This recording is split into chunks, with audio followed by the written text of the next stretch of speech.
আসসালামু আলাইকুম আপুরা, সবাই কেমন আছেন? আশা করছি ভালো আছেন। আমিও আলহামদুলিল্লাহ আমি ভালো আছি। আজকে আরেকটা ছোট্ট রেসিপি নিয়ে আসলাম আপনাদের জন্য। সেটা হচ্ছে চাল কুমড়া ভাজি।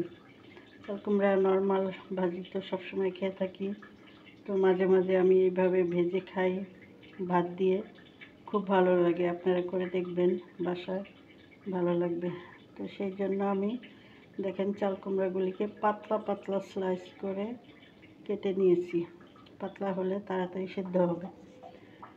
তো এখন লবণ দিয়ে দিলাম আর মশলাগুলো দিয়ে মাখাবো। লবণ দিয়ে দিয়েছি, তারপরে একটু চালের গুঁড়া, আতপ চালের গুঁড়া দিয়ে দিলাম।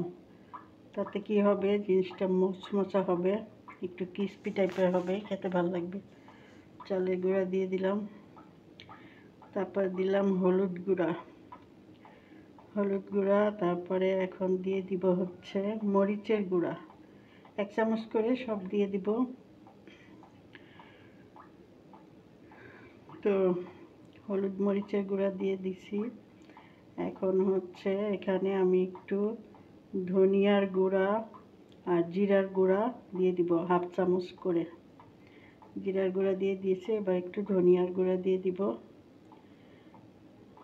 তারপরে একটু দিলাম রসুন বাটা, তারপরে একটু এখন দিব আদা বাটা। এখন এই চাল কুমড়াগুলিকে সুন্দর করে মেখে নিতে হবে। তো মেখে একদম সুন্দর করে মিশিয়ে নিতে হবে মশলাটা। দেখেন এইভাবে মিশিয়ে নিয়েছি আমি মশলাটাকে, আর চালের গুঁড়াটাকেও সুন্দর করে মেখে নিয়েছি। তো এখন হচ্ছে এভাবে 10-15 মিনিট আমি রেখে দিব। রেখে দিলে মশলাটা একটু সুন্দর মতো ঢুকবে। হ্যাঁ, তো এখন আমি একটা কড়াইতে তেল দিয়ে দিলাম ভাজার জন্য। 10-15 মিনিট পরে ভাজা শুরু করেছি।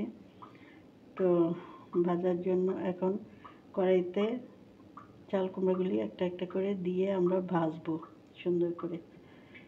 তো জালটা প্রথমে একটু বাড়িয়ে দিয়ে দিব, তারপরে পরে কমাবো চুলার ফ্লেমটা। এভাবে ভেজে ভাত দিয়ে খেতে খুব ভাল লাগে।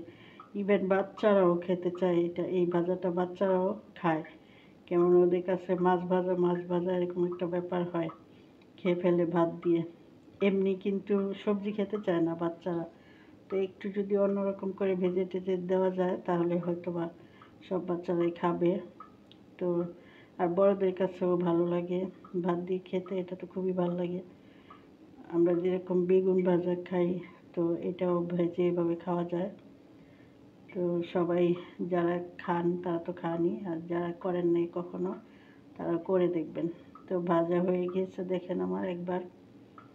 এখন হচ্ছে এই কটা উঠিয়ে নিব।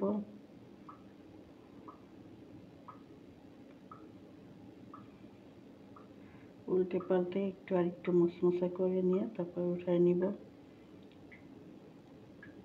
এটা হলো শুধু চালের গুঁড়া দিয়েছি, কোনো বেসন দেই নাই, শুধু চালের গুঁড়া, তো এই জন্য খুলে খুলে আসতেছে। তারপরেও সমস্যা হয় না, খেতে খুব ভালোই লাগে খেতে। তো দেখেন সবগুলি আস্তে আস্তে আমি ভেজে উঠায় নিয়েছি। এখন দেখেন শেষে এরকম দেখা যাচ্ছে হয়ে গিয়েছে আমার ভাজাটা। তো সবাইকে ধন্যবাদ ভিডিওটা দেখার জন্য। সবাই চ্যানেলটা সাবস্ক্রাইব করবেন, লাইক করবেন, কমেন্টস করবেন। আর চাল কুমড়া এইভাবে ভেজে খেয়ে দেখবেন, খুবই ভালো লাগবে। আর আমার জন্য দোয়া করবেন সবাই। আল্লাহ হাফেজ, আসসালামু আলাইকুম।